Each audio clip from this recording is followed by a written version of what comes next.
Programa Diálogo com Edmo Bernardes. Apoio Valorap, auditoria, contabilidade, consultoria tributária e financeira. Acirp, valorize o perto, valorize o próximo. Musicake, venha reconhecer Unidade Itatiaia.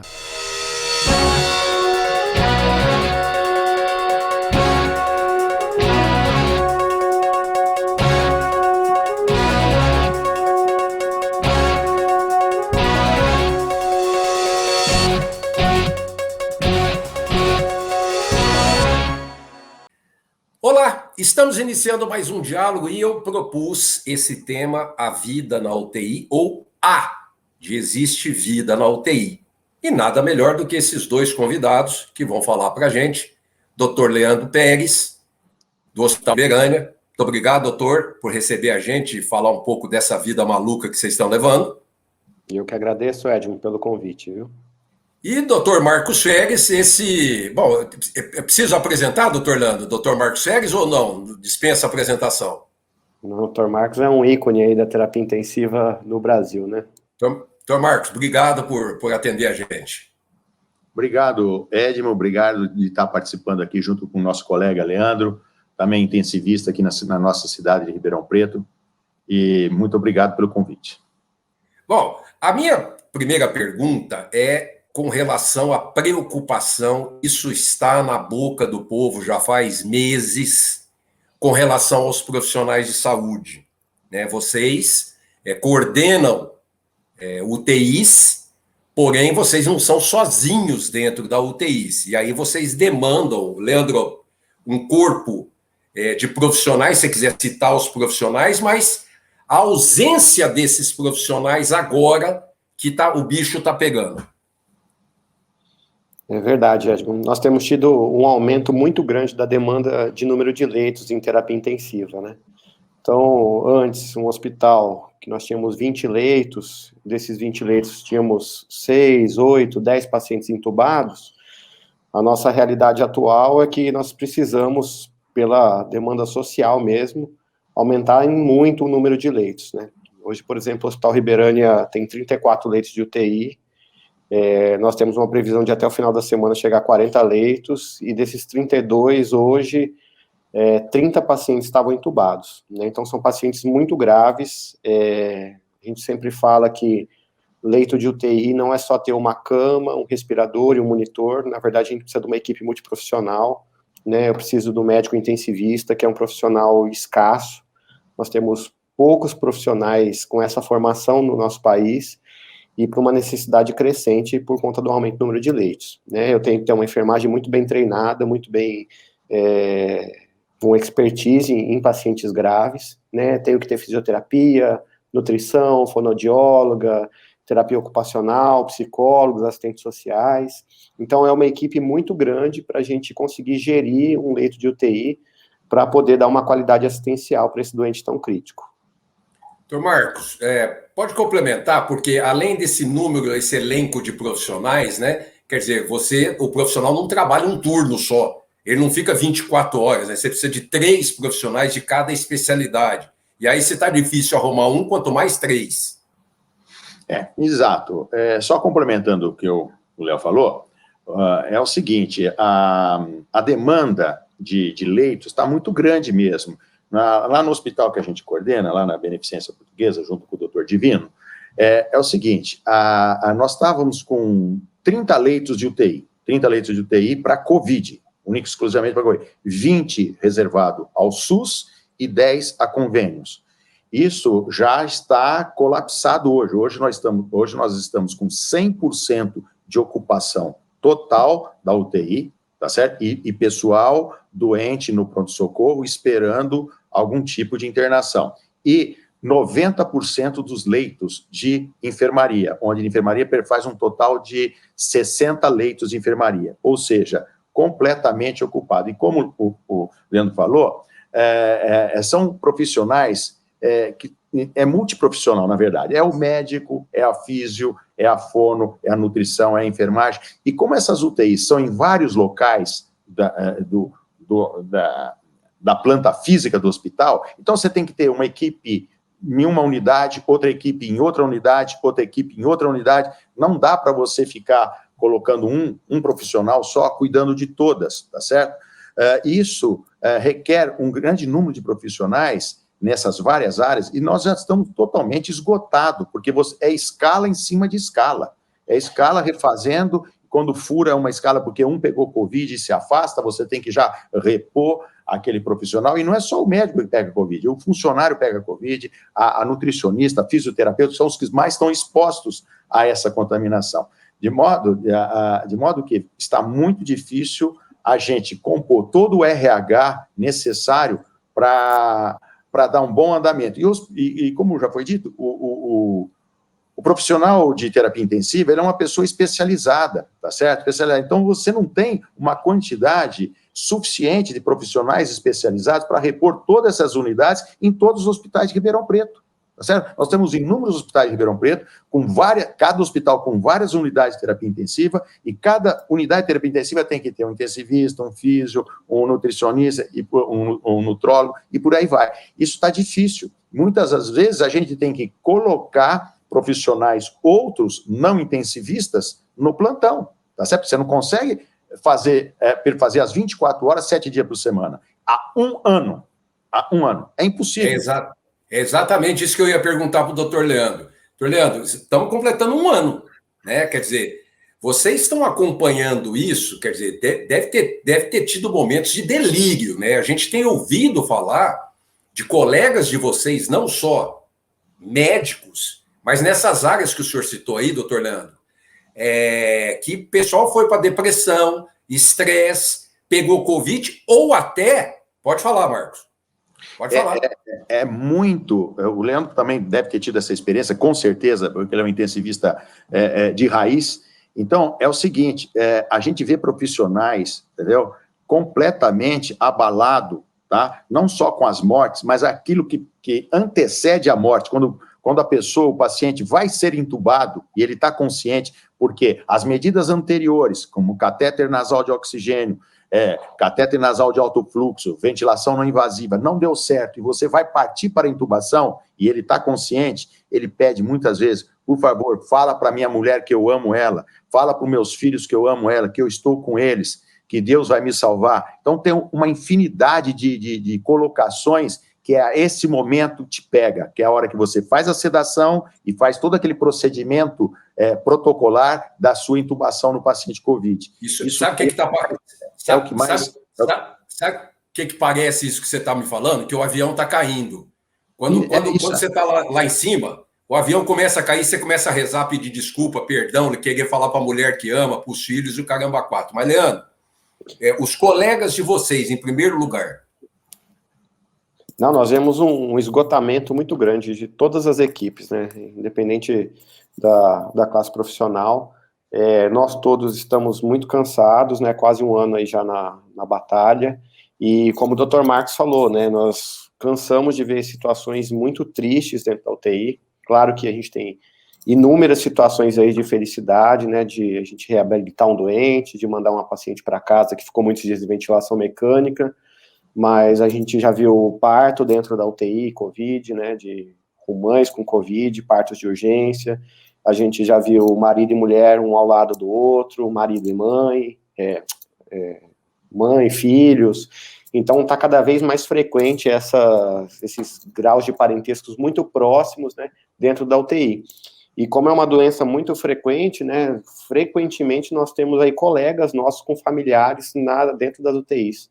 Né, sempre há um paciente que é conhecido de uma pessoa, é conhecido de um colega médico, e nós acabamos tendo uma proximidade com essas famílias muito grande, e isso com certeza é um fator muito estressor aí dentro da terapia intensiva para todos nós.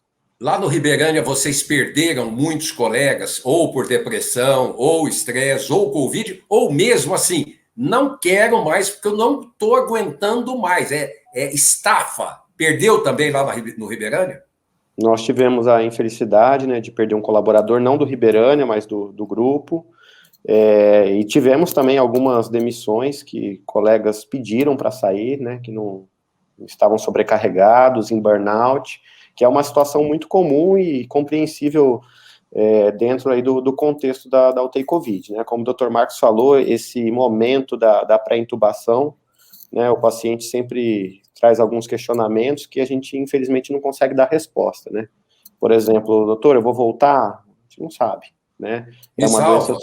É uma doença super grave, que tem uma mortalidade alta, infelizmente.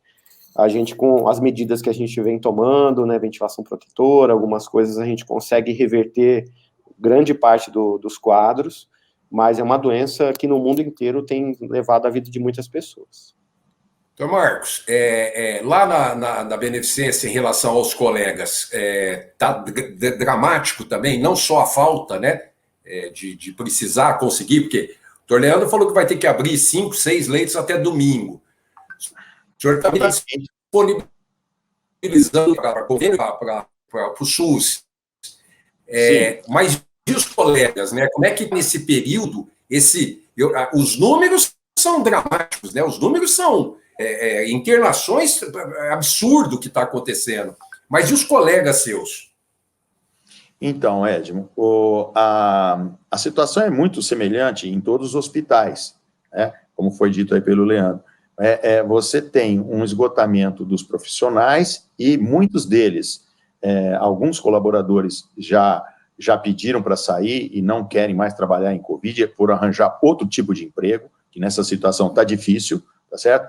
Agora, o médico não, ele continua, mas frequentemente ele tem a síndrome de burnout, que é um esgotamento psicológico e físico doentio, você não sabe a dor mental que isso causa no profissional. É uma coisa assim, só mesmo quem está ali no dia a dia consegue entender isso. Apesar de algumas, em muitas situações, você conseguir dar alta para o paciente e ele sair da unidade de terapia intensiva, ir para a enfermaria e depois entrar num processo de reabilitação que é extremamente demorado, de 4, 6 meses, tá certo? Reabilitação motora, reabilitação psicológica, Veja o Zé Ernesto. Reabilitação cognitiva, e já está descrito isso na literatura, alterações cognitivas permanentes, tá certo? Então, é uma situação que ninguém, somente quem está do lado do paciente sabe a dor que isso passa no familiar, no médico, no colaborador não médico que está ali do lado. Você volta para casa extenuado fisicamente e mentalmente. É uma coisa... Imagina isso há um ano, que eu vou repetir há um ano. Isso aí, se fosse assim, um fim de semana, um mês, 2 meses, mas um ano nessa situação é muito triste, é muito cansativo, e eu não vejo muito horizonte nisso daí. Bom, eu vou pedir licença para vocês, eu vou chamar um intervalo, daqui a pouquinho a gente está de volta. Até já.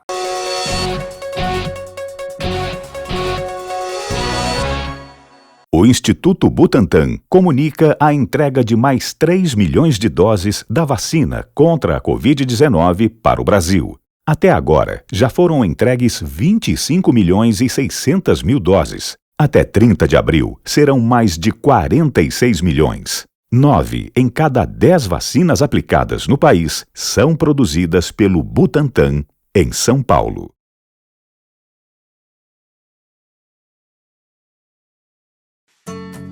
Hoje eu quero aquela brusqueta de pepperoni.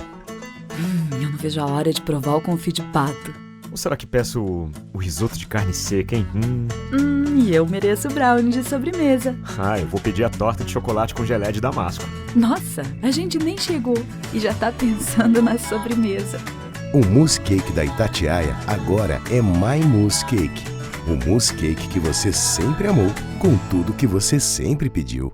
Meu cabelo branqueou, mas eu fiquei mais moderno. Agora resolvo a vida pelo celular. Até o Detran virou Detran Digital. Muitos serviços você faz aí da sua casa no aplicativo do Poupa Tempo. E pensa que é só para quem manja de internet? Não! Por isso me convidaram para ajudar você em vídeos no canal do detran.sp.gov.br, em que eu explico tudinho. Vai por mim, vai pro Detran Digital. Detran, Governo de São Paulo. Estado de respeito. Valorize o perto. Valorize o próximo. Nós, empresários e comerciantes, nos reinventamos, nos desdobramos, juntamos força e criatividade para permanecer perto em um momento tão importante. Valorize aqueles que continuam ao seu lado, servindo, garantindo que você sempre esteja abastecido de cuidado e carinho em momentos como este. Valorize o comércio local. Ele depende de você. Realização: Associação Comercial e Industrial de Ribeirão Preto. Trabalhando para que todos possamos superar esses momentos difíceis. Voltamos a apresentar Diálogo, Apoio, Valorap, Acirp, Musicake. Estamos de volta com o segundo bloco do programa, recebendo o Dr. Leandro Pérez, o Dr. Marcos Feres, dois coordenadores de UTI do Hospital Ribeirânia e do Hospital Beneficência Portuguesa, falando um pouco da rotina da vida deles. E eu, Dr. Leandro, gostaria de entrar no segundo bloco, começando a falar das famílias, né? A gente citou as famílias no primeiro bloco, mas as famílias não podem visitar os pacientes, né? Quer dizer, nem na enfermaria e muito menos na UTI. E aí, o senhor já falou, começa os colegas ligando, aquela pressão dos colegas médicos, porra, dá uma atenção para mim, pro Edmo aí, não sei o que lá, não sei o que lá, não sei o que lá, não sei o que lá, porra, triplica a responsabilidade, né?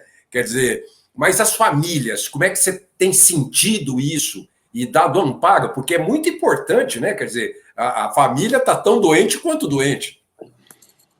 Não, com certeza, Edmo. Nós vínhamos com uma tendência dentro da terapia intensiva de manter as UTIs cada vez mais abertas, né? O familiar próximo ao paciente, a maior parte do tempo, e há estudos falando que isso reduz delírio, até melhora a taxa de mortalidade desses pacientes. E com o Covid, tudo isso mudou, né? Então, a gente tem tido grande sofrimento por parte das famílias, né? A gente sabe que a família é extremamente importante para a recuperação dos pacientes. Essa questão também da família confiar na equipe é algo extremamente importante ali no nosso plano terapêutico do paciente. E com o Covid, tudo isso ficou muito difícil, né? Porque as famílias não estão vendo o nosso olho, não está vendo a minha cara, não está vendo a cara do Dr. Marcos, não sabe quem que está cuidando do familiar. Então, isso gera uma ansiedade muito grande para as famílias. A gente compreende plenamente, né, o fato de não ver o familiar, a gente não vê como que esse familiar está sendo manejado, né, essa questão da ventilação mecânica, ele está emagrecendo, ele está engordando, ele está comendo, ele não está.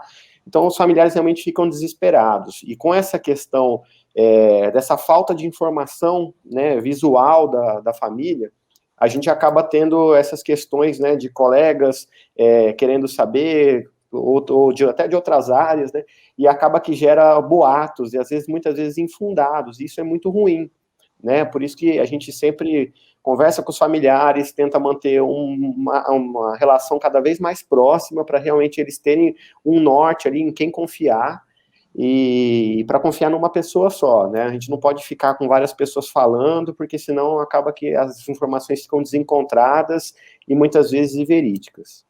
Mas, o Dr. Marcos, mas aí tem o Dr. Google, né? O Dr. Google é um médico formado na Universidade de Harvard, na Universidade não sei do quê, e que nessa hora deve estar causando muito mais transtorno do que ajudar. Aliás, ele sempre causa mais transtorno, mas nessa hora deve estar pior ainda. Só dando continuidade nessa exposição que o Leandro falou, foi muito contundente, é o seguinte, realmente, a humanização da terapia intensiva é uma coisa já estudada há muito tempo, e isso vem sendo introduzido cada vez mais nas unidades de terapia intensiva, a humanização como um todo, envolvendo as equipes multidisciplinares e particularmente a psicologia, né?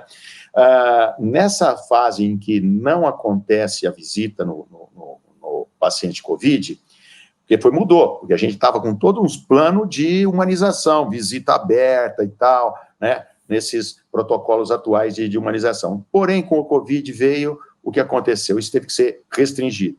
E nessa restrição de visitas, o sofrimento é muito grande da família, porque você está de máscara, como foi dito, existe uma certa impessoalidade quando você trata via videochamada, tá certo? Ou por telefone, ou videochamada.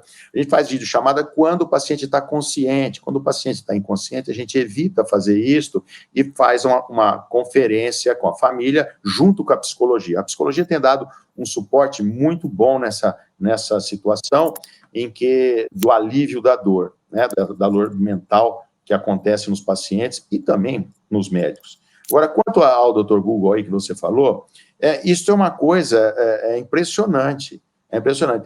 Tem familiares que estão querendo ivermectina, cloroquina, vitamina D, zinco, está dando o tratamento precoce, tá certo? E outros não, porque não conhecem ou porque são contra mesmo. E você tem que explicar como é a conduta protocolar do seu hospital, da sua unidade, como você é feito. E até você conseguir convencer isso os familiares é muito difícil, por causa do acesso à internet, o acesso às mídias sociais e tudo mais, entendeu? Então, de modo que, e fora a pressão que você tem um colega internado, você recebe 300 telefonemas por dia para saber como é que está aquele teu colega médico internado. Isso existe. Se você for hoje na cidade, você tem alguns colegas médicos internados entubados. É isso aí. Doutor Leandro, eu vou falar direto para o senhor, porque aconteceu com meu irmão, e o Marcos conhece, mas eu vou falar com você.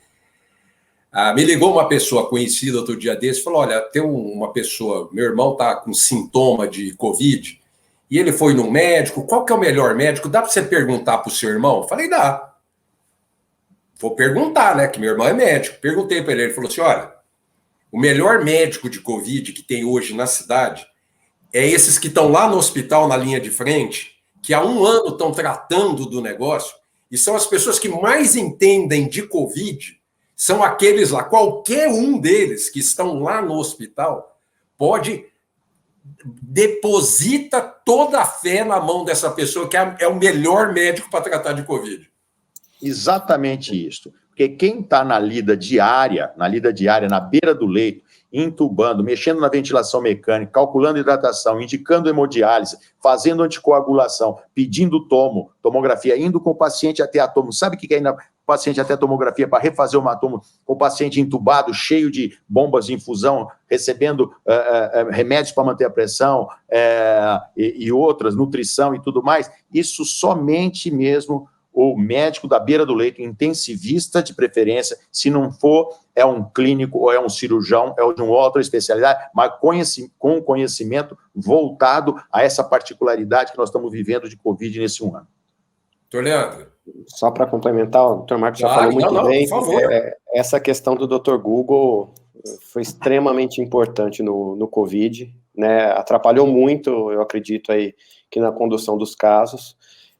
A gente nunca viveu uma doença, né, que foi tão falada, então hoje não é só no Google, é na televisão, é em todos os meios de comunicação, a gente só escuta falar de Covid, e a população, ela nunca compartilhou tantas informações a respeito de tratamento, né, e isso foi muito diferente no Covid. A doença se politizou muito, inclusive, né, a população, inclusive, sabe métodos de fabricação de vacina, coisas que nunca aconteceu. A gente teve já inúmeras vacinas que as pessoas tomam e nunca foi optado por determinado país de origem ou determinado modo de ação daquela vacina, e com o Covid isso tudo mudou, né? E nós tivemos muitas propostas de tratamento, né? Propostas inicialmente que pareceram promissoras, e com o passar do tempo, nós vimos por meio de estudos bastante sérios, né, que são os estudos controlados, randomizados, que mostraram que essas terapias não tinham eficácia.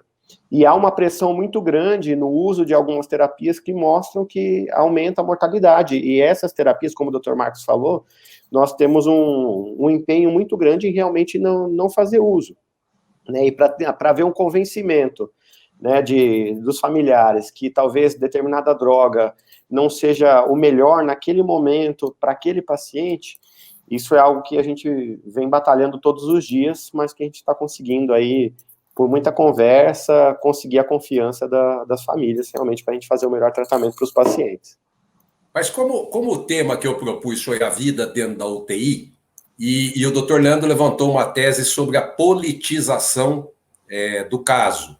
A pergunta que eu faço para o doutor Marcos Feres: chega na UTI essa confusão política, partidária, uma loucura, chega na UTI isso que está acontecendo no Brasil?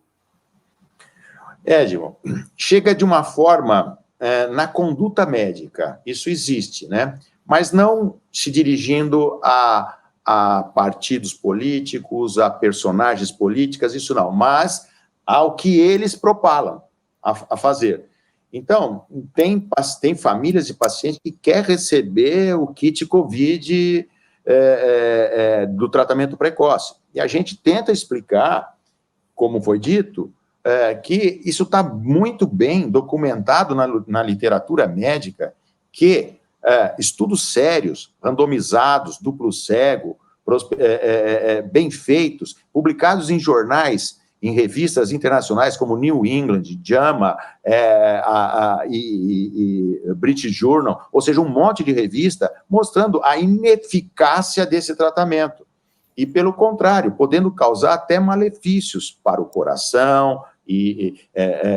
Eu recebi hoje um vídeo, tá, de um colega, de um grupo, que a gente pertence a vários grupos de WhatsApp dentro do tratamento do Covid, e recebi de um grupo de São Paulo sério, um vídeo de um paciente que tomou vitamina D em excesso, vitamina D, obviamente não em pequenas doses, mas em excesso, teve uma calcificação do pericárdio, tá certo? Ou seja, trazendo malefício para isso, como as outras drogas também podem trazer. Então, o tratamento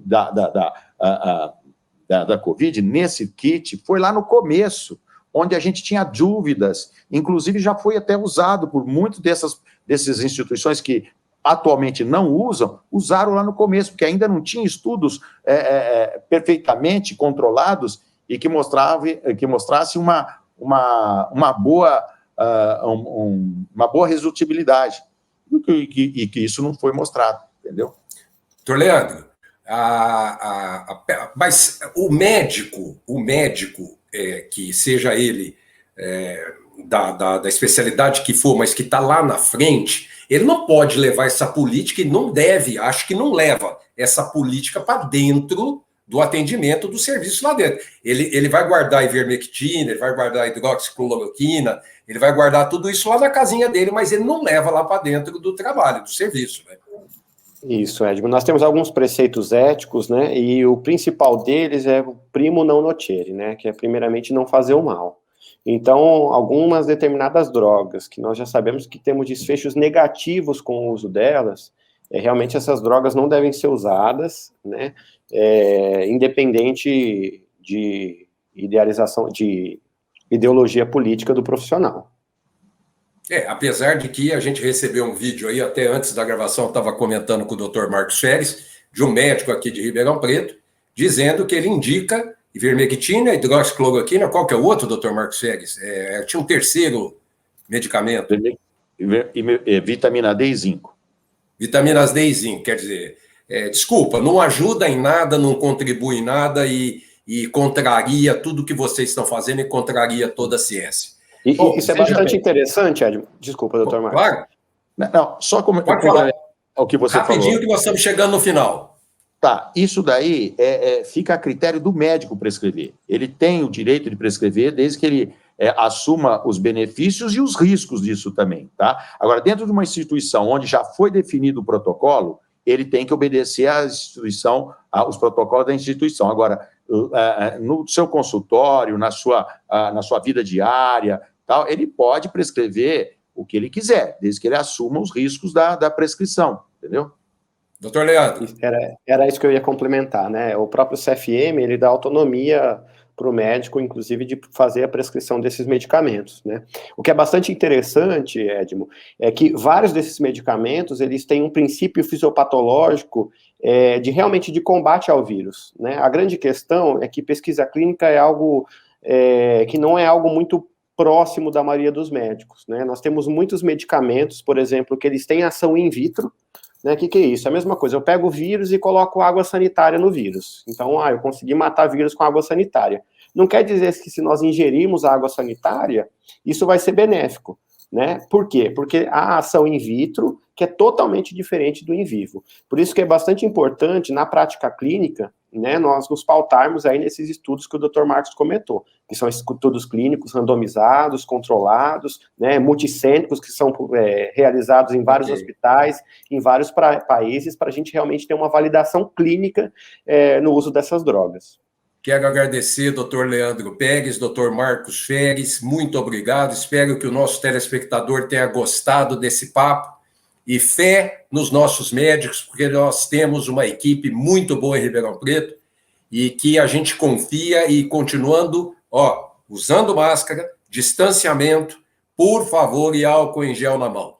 Semana que vem a gente está de volta. Até lá! Programa Diálogo com Edibo Bernardes. Apoio Valorap, auditoria, contabilidade, consultoria tributária e financeira. A CIRP, valorize o perto, valorize o próximo. Musicake, venha reconhecer Unidade Itatiaia.